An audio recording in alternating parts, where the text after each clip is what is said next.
So I had one of my subscribers, Neil Robert Turner, ask me about my guitar collection. In the intro to the last video I did about shaping great looking pick guards from scratch, I was standing in front of the wall of guitars here, and he asked me about my guitar collection. So I'll take a few minutes and show them to you. Now I'm going to warn you, it goes from the ridiculous to the sublime. I am not going to break out the guitar polish and clean all these freaking guitars so they look all nice and spick and span on video. You're going to get to see them fully dusted up because they've been sitting here forever. So, sorry. But let me start with this. This is a 1991 Washburn Spf 24. It's a thin line, semi-hollow acoustic. This was my main guitar when I was out playing in an acoustic duo, and I had the brilliant idea of sticking a single coil in it with a switch up here, and built my own little amp inside of it, and it worked pretty good. But I since took the pickup out for other things. I had to relocate the original electronics for it, which I have out in the shop in one of the parts stores. A buddy of mine who turned me onto these guitars had a couple of them, and he had one that just went to shit, and I did some work for him on an Ovation Deacon, and he gave me the electronics. So at some point it'll be all wired back up again normal. I may just stick a single coil in it just to fill the hole. You see the back. That's where it was. I may fix it, I may not, but you know, I'm just not getting rid of it. I'm keeping it. So that's the first one.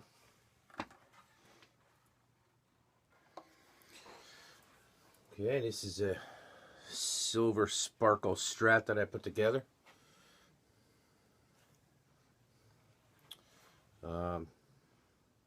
It's got like PAF style pickups in it with a three-way switch,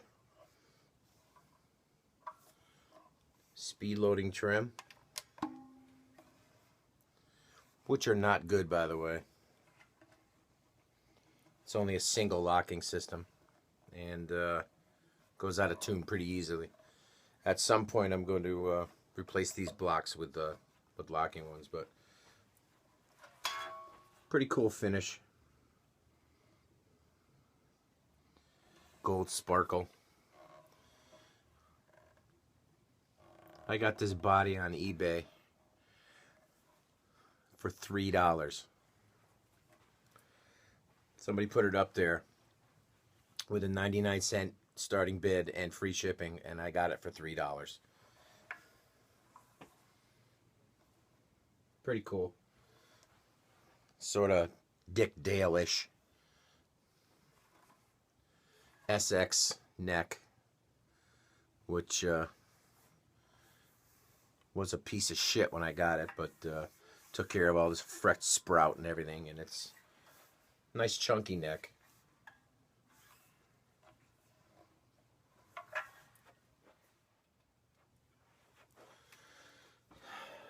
Here's one of the acoustic casters that I built.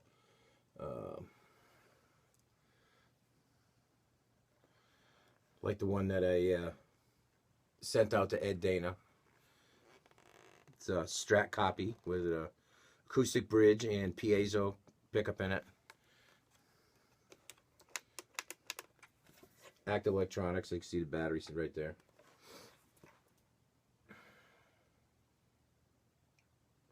Nice guitar, sounds good.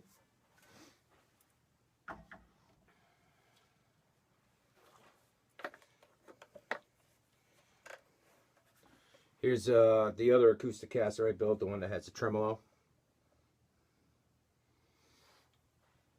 This one could use a little work. It needs a nut file, so when you mess with the tremolo, it doesn't snap and pop and stuff through the... But this also, the way this works is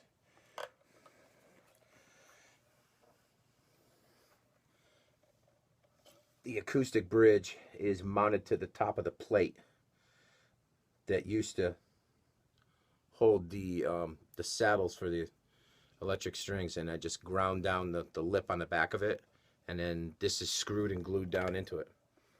There are no springs in it right now because I used them for something else. Yeah, that's the acoustic caster with the tremolo.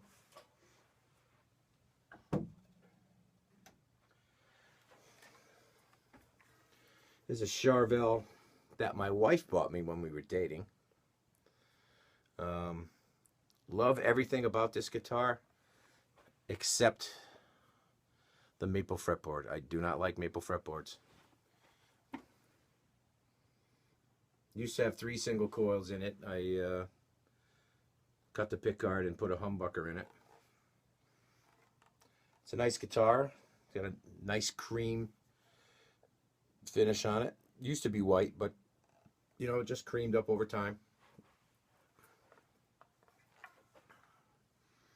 I don't know what year this is. I used to know. I used to care.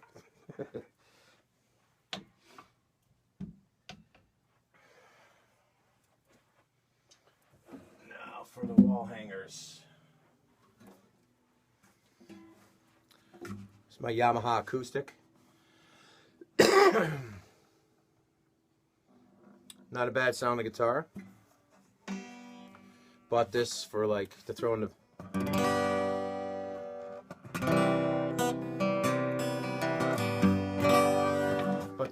back of the car, you know, just take it to the beach or cookouts or parties or stuff like that. No electronics in it, nothing. It's just a dead acoustic. But it plays really nice, and it was not an expensive guitar. I got it on sale for a couple $100, and it's actually it sounds really nice. Spruce top, rosewood back and sides. This is what you get for $200 from Yamaha. For $500 from Martin, you get a body made out of the thinnest spruce thing you ever seen, and countertop back and sides, and a laminate neck. This one's mahogany neck, all wood body. If you're gonna go for a budget guitar or a beginner guitar, go to Yamaha. Stay away from those cheap Martins. I don't like them at all. They're made of freaking Formica countertop shit.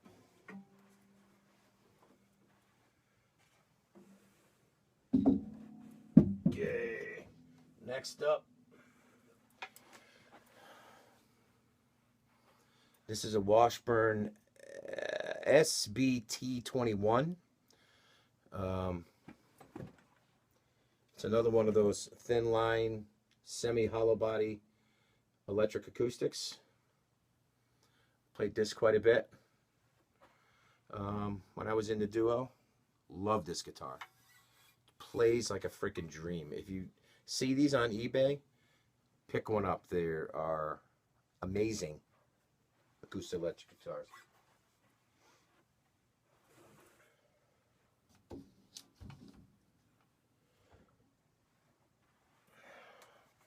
All right, here's this one.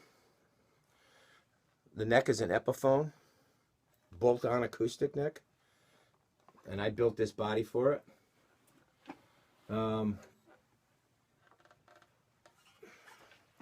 I did a tracing of this, transferred it onto this.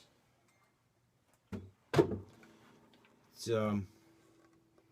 book match flame spalted maple top, 12 string. It's a 2-piece mahogany back, and plays awesome. Still pull it out once in a while just to pick on it.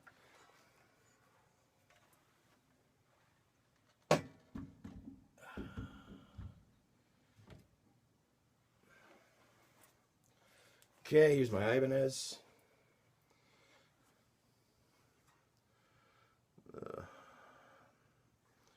Put this together from parts on eBay. I can't remember what the body or the neck was. It really doesn't matter. The body was that copper color. It's called a New Penny or something like that. And I did this swirl paint job on it.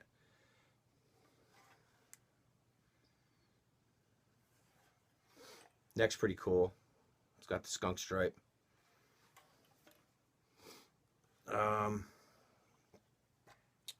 pickups are, one of them is a Steve Vai and the other one is a Joe Satriani signature. And this middle pickup just was a Jackson single coil that I had in the parts drawer that I just put together, and painted them green after doing the swirl paint job. Got the original Edge tremolo. Great guitar.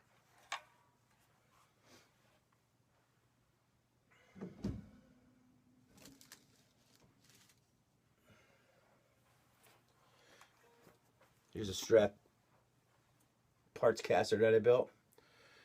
The neck is from an early Squire. Necks were really good. Just an Asian body that I found on online. That is an actual SRV pickguard.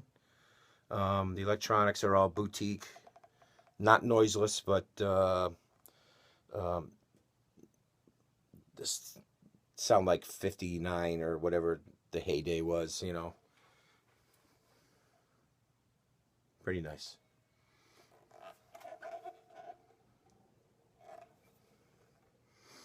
I'm not a big Strat guy, but I do like this guitar. Probably because I built it.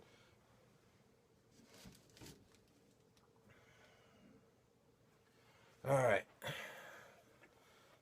It's an Epiphone.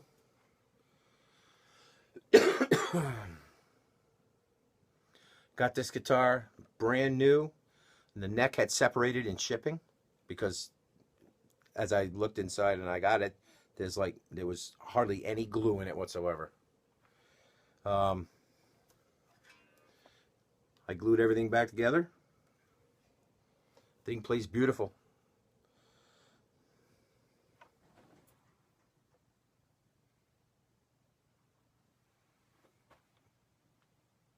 Always wanted an Explorer. Now I got one and I don't play guitar that much anymore.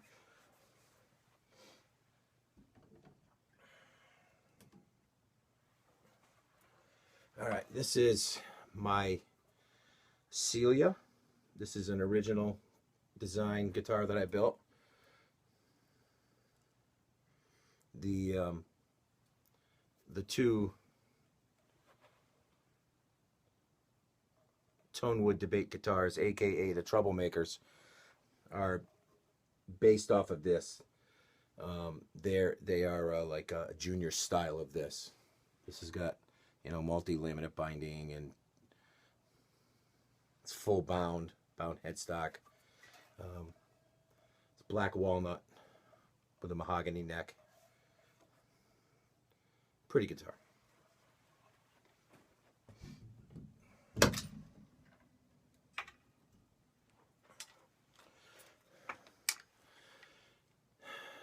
This is, I built this 2013. It's a Les Paul copy, left-handed. I figured at some point I was going to have to build a left-handed guitar just to see if I could do it, and here's the result. Bound headstock, bound neck, beautiful one-piece flame maple top, beautiful one-piece black walnut body, maple and walnut 5-piece neck.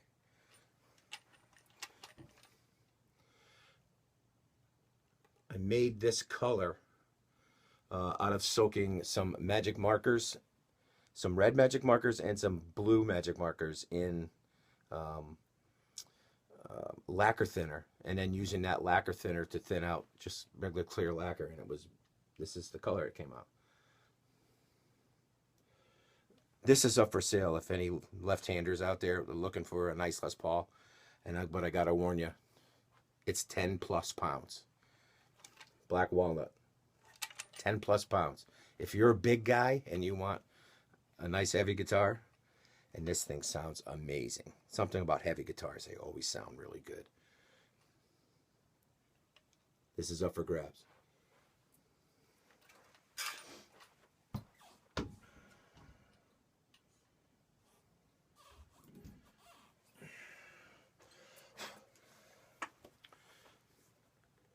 This is my 57 Les Paul Black Beauty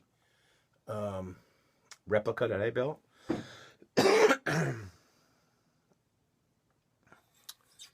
No truss rod cover. I took it off. It's on another guitar. But, yeah, it's ebony fingerboard, mother of pearl inlay, multi-lamb binding. It's got custom wound Alnico 4 pickups in it. Slightly aged gold hardware.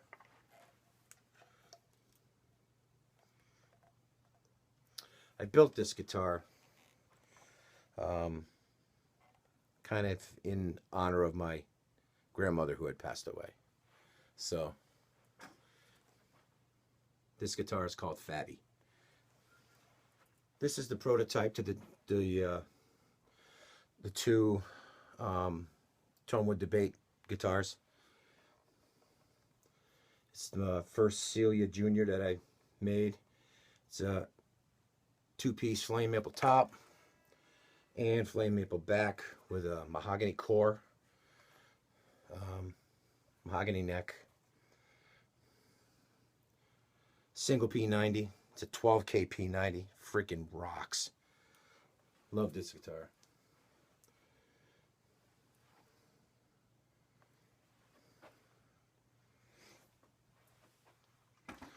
All right. This is my Washburn Spf 80. Another thin, semi-hollow body acoustic guitar.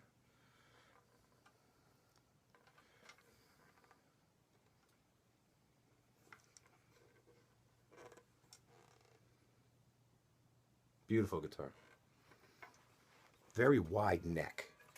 Just a joy to play this one. Okay. This is my Gibson Les Paul Custom. If you've seen any of the old videos that I talk about this has been brought back from the dead. The neck was given to me by one guy. I bought the body on eBay. Somebody had routed it for a bolt-on neck because they must have broken the headstock. I stripped it down, installed. The body was a studio, Les Paul Studio. I routed the body for front and rear binding. As you can see, this is where they poked holes through it for the freaking bolt-on neck. I had to remake the headstock overlay. All the electronics are Gibson through and through. It's the original hardware.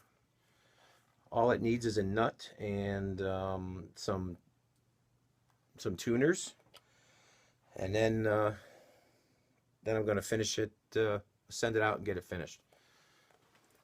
But pretty much brought back from the dead.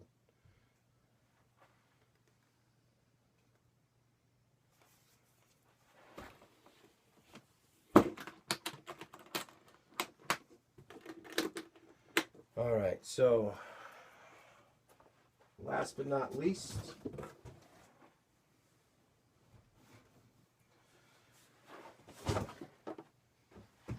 like I said at the beginning, the collection goes from the ridiculous to the sublime.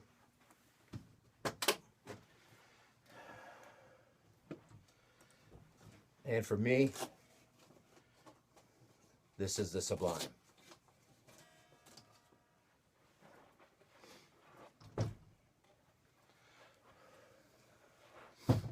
my 1996 Gibson Eds 1275.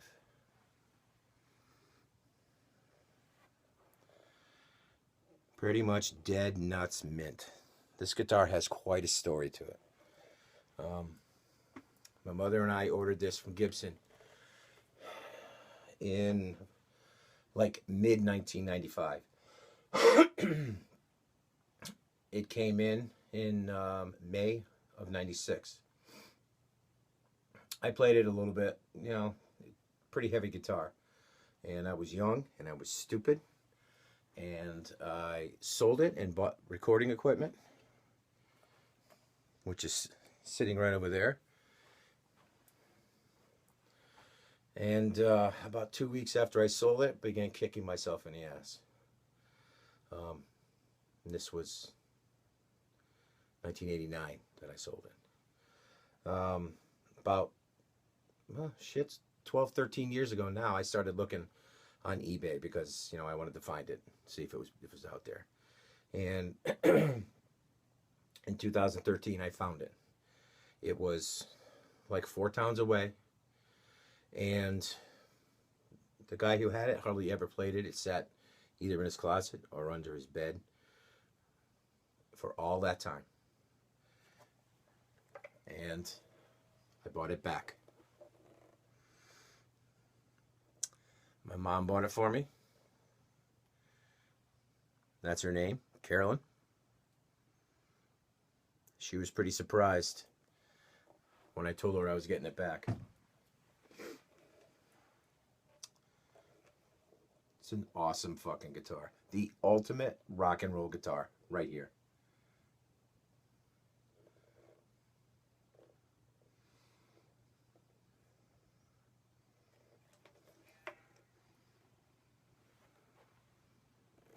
Turned 30 years old this year. Look how fucking clean that is.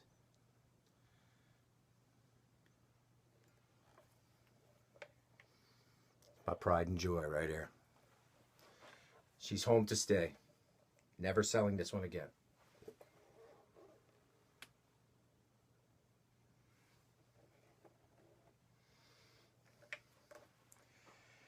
Anyway, that's about it. Except for the 2 troublemakers, which everybody is always seeing videos of those 2 because I'm still constantly working on them. But until I see you next time, the next video coming up, I'm going to be using the katana to do some fret leveling. So we will see you then. So in the meantime, behave yourself and peace.